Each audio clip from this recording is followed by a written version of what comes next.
Olá, tudo bem? Muito bom.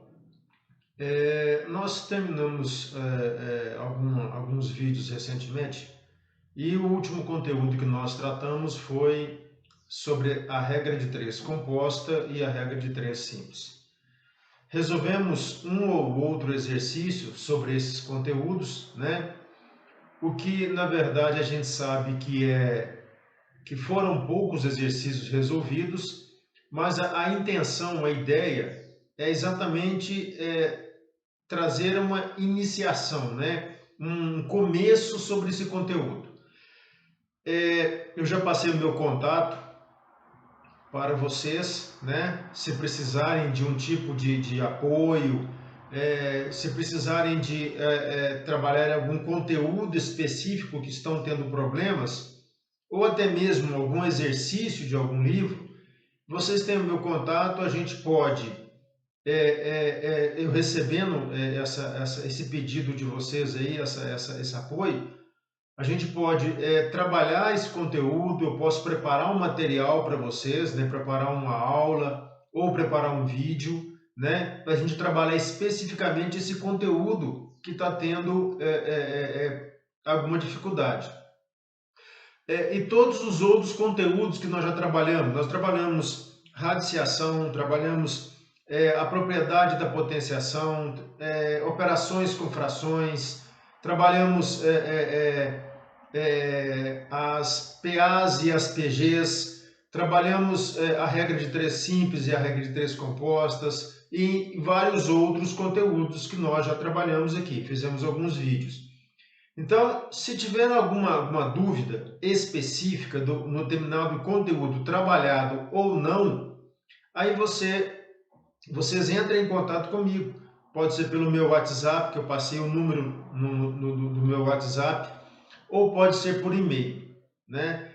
Eu tenho observado aqui nos vídeos que eu tenho postado, eu observei que dois assuntos mais específicos estão chamando a atenção de alguns, né? Eu não sei quais ou quem são, né, os alunos ou as pessoas que estão acessando esses dois conteúdos, mas são dois conteúdos que um é mais lá envolvido sexto e sétimo ano, né? Que é trabalho da divisão com os decimais, divisão de um modo geral, né? A gente sabe que cria uma certa dúvida, cria um certo receio. Então, a divisão com decimais é um conteúdo que eu vou voltar a falar aqui, vou resolver mais exercícios, especificamente para realmente retirar essa dúvida, que a gente sabe que até que fique bem entendido, essa dúvida permanece ali. E não terá nenhum problema, né? Porque é um conteúdo também tranquilo, basta praticar, né?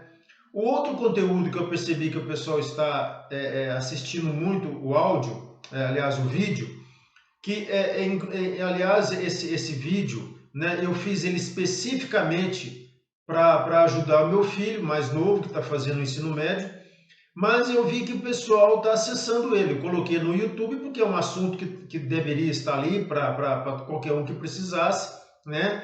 Ele foi feito para dar uma dica para o meu filho, mas acabou que muitas pessoas estão acessando e eu fico feliz, porque é sinônimo que tá espalhando a informação, né? E que o pessoal está usando essa informação para aprender. Então, eu fiquei muito feliz e nós vamos falar disso, que é o vídeo sobre a potência de I, né? Que potência é essa, professor? O que é potência de I? É o assunto que nós vamos começar agora, né? Esse I, ele tem uma denotação I, né? Porque vem de um número, um tipo de número específico, um número diferente, um conjunto numérico que nós vamos começar a estudar agora, que até então, acredito eu, que nunca foi mencionado, nunca foi trabalhado, porque nós não precisamos desse número, desse tipo de número até agora, né? Todos os números que nós conhecemos, todos os números que nós conhecemos, né?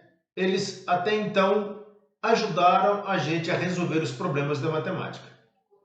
até então. Mas a gente sabe que a matemática, ela tem uma longa história, né? Isso vem desde antes de Cristo, né? Os matemáticos, os filósofos, ali vinham trabalhando matemática. E a matemática, gente, embora muita gente ache que a matemática é uma coisa assim, pronta, acabada, definitiva, resolvida e não tem alterações, ao longo da história a matemática se mostrou completamente diferente disso. Ela se mostrou completamente sujeita a contradições, sujeitas a falhas, né? E com o tempo essas falhas foram corrigidas. Mas por que mesmo que a matemática, né, tão dita como exata, tão dita como pronta, como calculada, como feita, como fria, por que ela teve erros? Por que ela teve falhas? É simples, porque a matemática foi feita por humanos. A matemática, ela foi descoberta, foi trabalhada, foi elaborada, foi criada por seres humanos. Ninguém chegou na esquina, encontrou lá o binômio de Newton pronto.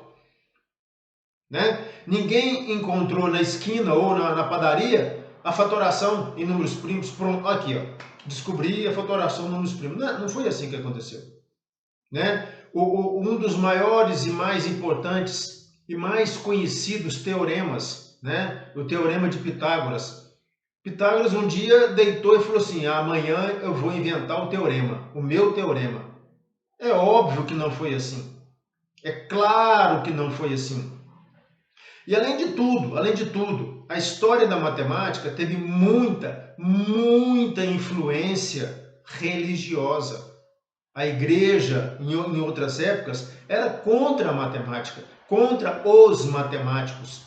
Por quê? Eles estabeleciam algumas leis que contradiziam uma crença religiosa, que poderia, né, ter um embate com a religião. Hoje, graças a Deus, isso não existe mais, porque cada um segue seu caminho e sabe que todo mundo, uma explica a outra, ou uma vive em paz com a outra. Mas até pouco tempo nós tínhamos isso. Então, a matemática foi contestada, ela foi muitas vezes discriminada, os matemáticos muitas vezes eram excomungados, né? Teve essa fase complicada entre a matemática e a religião, mas enfim, a matemática houve problemas, sim, foram resolvidos com o tempo, foram difíceis de serem resolvidos, né? Então, sim, houve problemas, houve conflitos, houve contradições. Isso só mostra uma coisa: a matemática foi feita, foi elaborada, foi criada por humanos, por homens, né? Por mulheres que foram grandes profissionais da matemática. Então, é claro que as coisas poderiam dar problema e deram problemas, né? Surgiram problemas e conflitos e foram resolvidos com o tempo. Um dos problemas que nós tínhamos, que nós até um certo tempo atrás não conseguimos resolver, né? Que é exatamente o fato de uma raiz quadrada de um número negativo. No ensino fundamental e até no início do ensino médio, essa ideia é uma ideia forte, é uma ideia presente, é uma ideia confirmada pelos professores de que os números negativos, né, não possuem raiz quadrada. Por exemplo, qual é a raiz quadrada de menos 4? Qual é a raiz quadrada de menos 36, menos 81, menos 100? Não existe. Por que não existe? Porque se você tem um número negativo elevado ao quadrado, ele dá positivo. Ele não dá negativo. Então, se você vai calcular a raiz quadrada de menos 4, você pode falar assim: não, professor, a raiz quadrada de menos 4 é menos 2. Menos 2 vezes menos 2 dá 4. Não é menos 4. Não, então você pode falar assim: não, então eu vou multiplicar 2 vezes menos 2, que dá menos 4. Sim, mas 2 não é menos 2. Eles são diferentes. Eu entendo que nós entendemos, né, que quando a gente eleva um número ao quadrado, um número ao quadrado é ele vezes ele. Então, você tem menos 2 vezes menos 2. Aí resulta em 4, não resulta em menos 4. Menos 2 vezes 2 resulta em menos 4, mas menos 2 não é 2. Eles são simétricos, eles são opostos, nós já estudamos isso. Então, dentro do conjunto ou dos conjuntos que nós estudamos, nós aprendemos, não tem a questão de resolver a raiz quadrada de número negativo. E a história relata o seguinte, que os matemáticos foram criando novos números para resolver problemas dentro da própria matemática. Cada conjunto surgiu num determinado ponto da história da humanidade, e claro, dentro da história da matemática, né? Cada conjunto numérico foi criado, foi descoberto para resolver um ou vários problemas que surgiram naquele momento. Por exemplo, dentro da adição, que foi basicamente, historicamente, a primeira operação matemática que a humanidade criou, soma. Dentro da adição, todos os problemas resolvidos baseiam-se nos números naturais. Dentro da adição. Por quê? Quando eu somo dois números naturais, quaisquer, o resultado será outro número natural. Quaisquer números naturais que eu somar 2, 3, se eu somar 10 números naturais, o resultado será outro número natural. Então, eu diria que qualquer soma que eu fizer dentro do conjunto dos números naturais, o resultado está resolvido, porque eu vou encontrar o resultado ali, dentro daquele conjunto. Certo?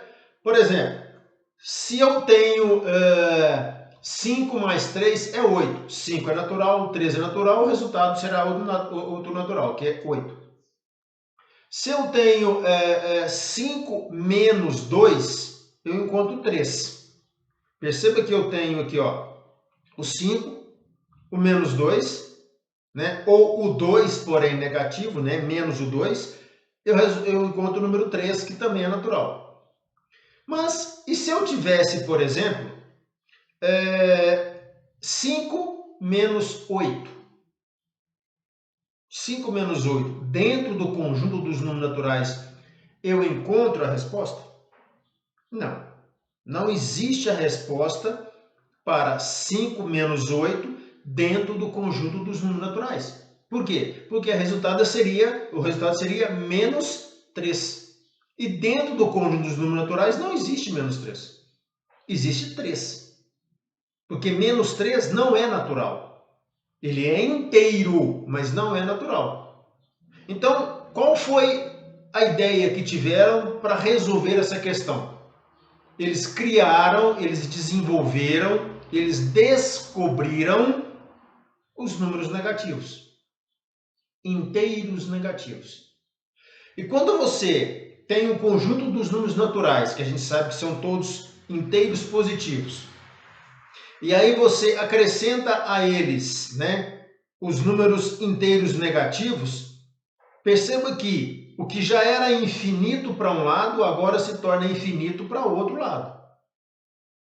E qual é o conjunto que eu tenho aqui agora? Qual é o nome desse conjunto que eu tenho, que engloba os inteiros negativos e os inteiros positivos? Qual é o nome desse conjunto? O conjunto dos números inteiros. Inteiros. Correto? Eu ampliei a minha conjunto numérico. Antes eu resolvia só um tipo de problema. Agora eu resolvo vários outros tipos de problemas.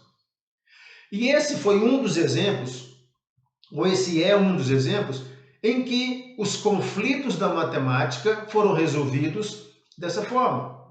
Foram resolvidos criando novas alternativas, novas respostas. E não era uma questão de resolver assim, do nada. Faça-se de conta que era assim. Não. Tudo tem uma lógica, tudo tem uma sequência, tudo tem um porquê dentro da matemática. O bonito da matemática é isso. Nada é por acaso. Nada foi achado, nada foi miraculosamente descoberto. Tudo foi uma questão de lógica, de compreensão, de definições, de verdades a partir de um determinado ponto, e foram criando outras verdades até se chegar no que nós temos hoje. Muito bem. Então, nós temos criação de conjuntos numéricos, certo? Eu tenho aqui um diagrama que eu fiz aqui. Perceba o seguinte. Eu tenho o primeiro conjunto numérico criado pela humanidade.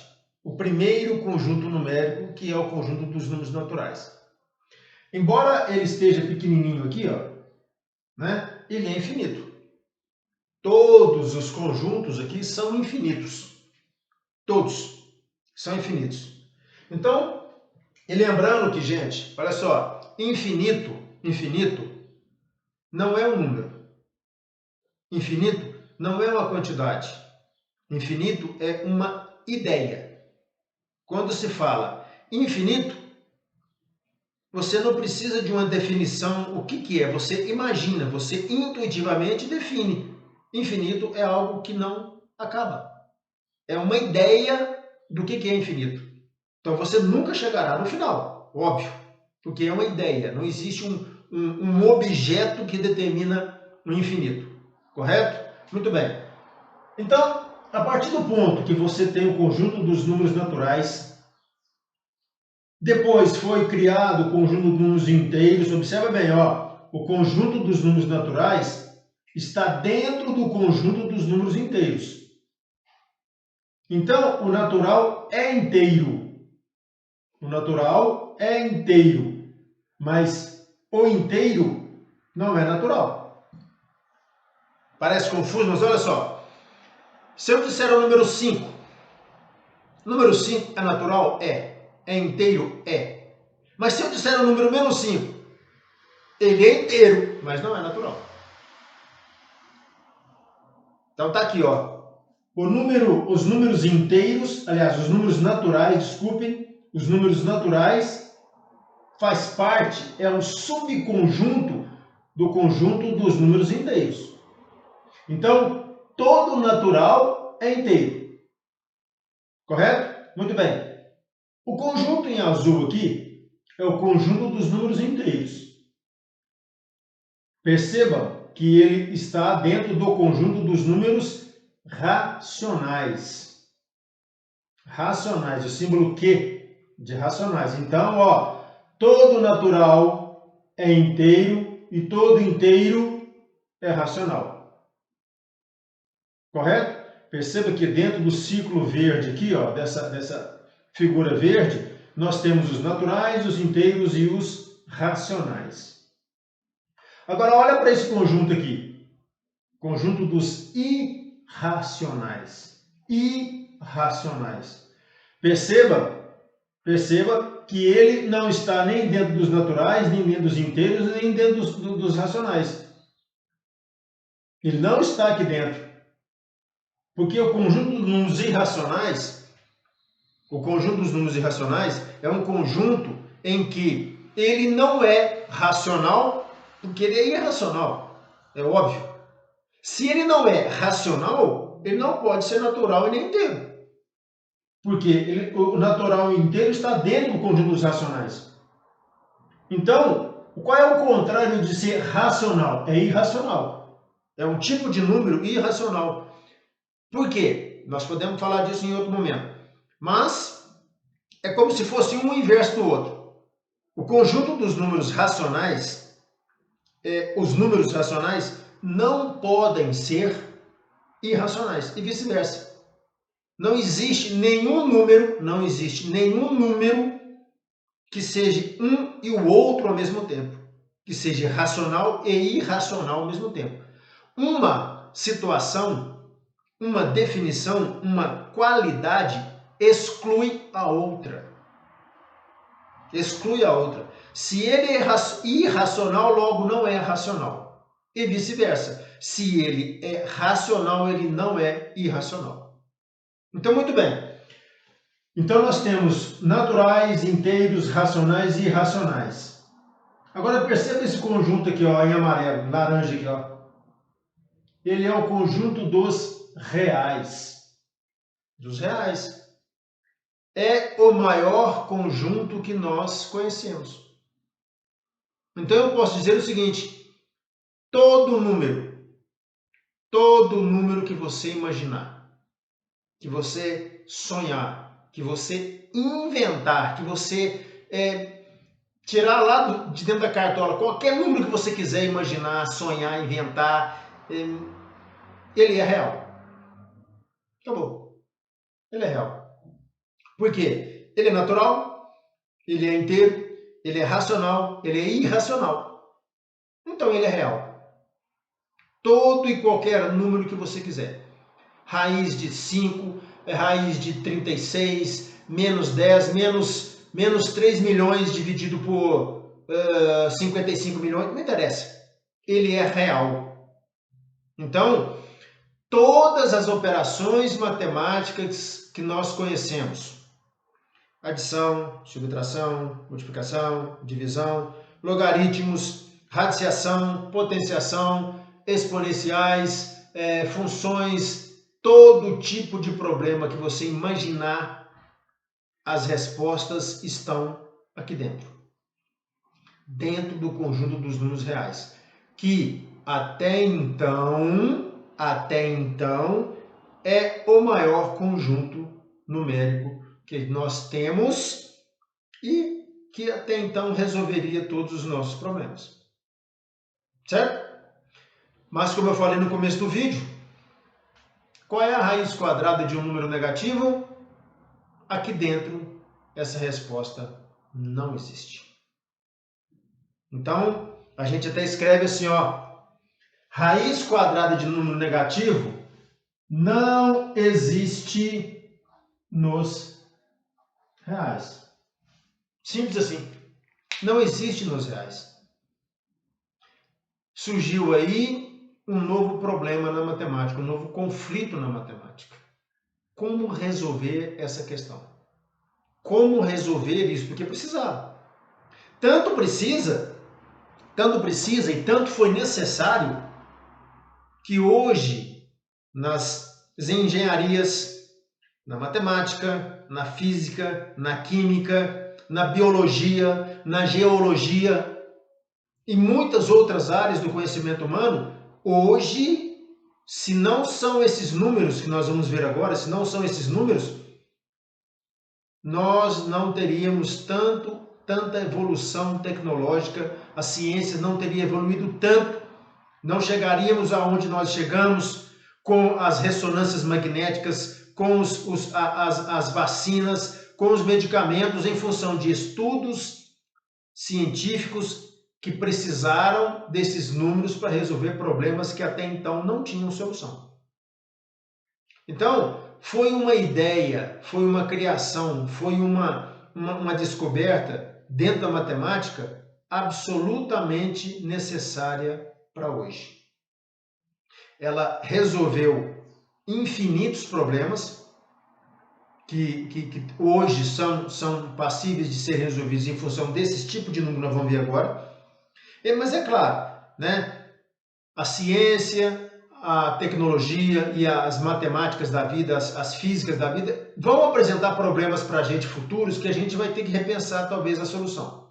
Mas no momento, a questão assim, no momento do nosso mundo real, né? Todos os problemas dentro da matemática e da física estão sendo respondidos. Pelo menos até que alguém pergunte, é essa a resposta certa? E aí recomeça a estudar tudo ou aquele ponto que precisa. Então, para que esse vídeo não fique longo, ele é uma apresentação desse conteúdo, é uma apresentação desse conteúdo. Nós vamos começar então agora a falar dos números chamados de números complexos. O que são esses? Esse, para nós aqui, para o nosso mundo, para a nossa realidade, para a nossa necessidade de estudar matemática, física, química, biologia e tudo mais, esses números, eles vêm para ajudar a responder nossas perguntas. Então, qual é o conteúdo agora? Qual é a simbologia que define o conjunto dos números complexos? Qual é o tamanho dele? Qual é o tamanho? É simples. Ele é o maior conjunto que nós temos. O conjunto dos números complexos, que é definido pela letra C, com isso aqui. Então, olha só, nós já estamos trabalhando com esses números complexos desde o ensino fundamental, desde o ensino infantil, e a gente nem sabia. A gente nem sabia. Porque nós vamos ver aqui, ó, que os números complexos abraçam todo mundo. Abraçam todo mundo. Ou seja, todo e qualquer número é complexo. Todo número, ó, ele abraça todo mundo. Então, os naturais, os inteiros, os racionais, os irracionais, os reais, todos esses números são números complexos. Certo? Então, não tem mistério. Claro que eles têm uma diferença. Senão não chamariam complexos. Né? Embora o nome seja aquele nome, puxa vida, número complexo, pronto, já zangou tudo. Não é nada disso. Não é nada disso. O nome tem essa particularidade de ser números complexos porque são números que têm duas partes. Eles são números que possuem duas partes. E nós vamos estudar sobre isso. E vocês vão ver que não tem mistério. Vocês vão ver que é tranquilo. Tá certo? Bom, então esse primeiro vídeo é para dar uma noção geral, né? Um tanto histórica, da onde vem, por que vem, claro que se a gente for estudar a história da matemática, são milhares e milhares e milhares de histórias, né? Porque você tem a matemática maia, a matemática romana, a matemática chinesa, a matemática japonesa. Claro, isso no contexto histórico, antigo, passado. A matemática grega, a babilônica. Então, é um contexto muito superficial que nós estamos tratando aqui. Isso não é a intenção desse vídeo. A intenção desse vídeo é a gente realmente falar dos números complexos. Nós vamos fazer uma representação geométrica, uma representação algébrica, o que significa isso, né? Vamos trabalhar com esses números no plano cartesiano, que é chamado de plano Argand-Gauss, né? Que foi o nome dos criadores, né? Dos matemáticos que idealizaram esse plano para a gente trabalhar, para a gente visualizar geometricamente o que é um número complexo no plano. E vocês vão ver que não tem mistério também. Tá certo? Então é apenas uma introdução, apenas uma iniciação, né? A gente vai voltar no próximo vídeo falando mais especificamente para trabalhar, fazer as operações com números complexos e vamos falar novamente da potência de I para a gente resolver e entender de vez, né? E desmistificar essa questão dos números complexos. Tá certo? Então, até um próximo vídeo, já definitivamente falando de números complexos.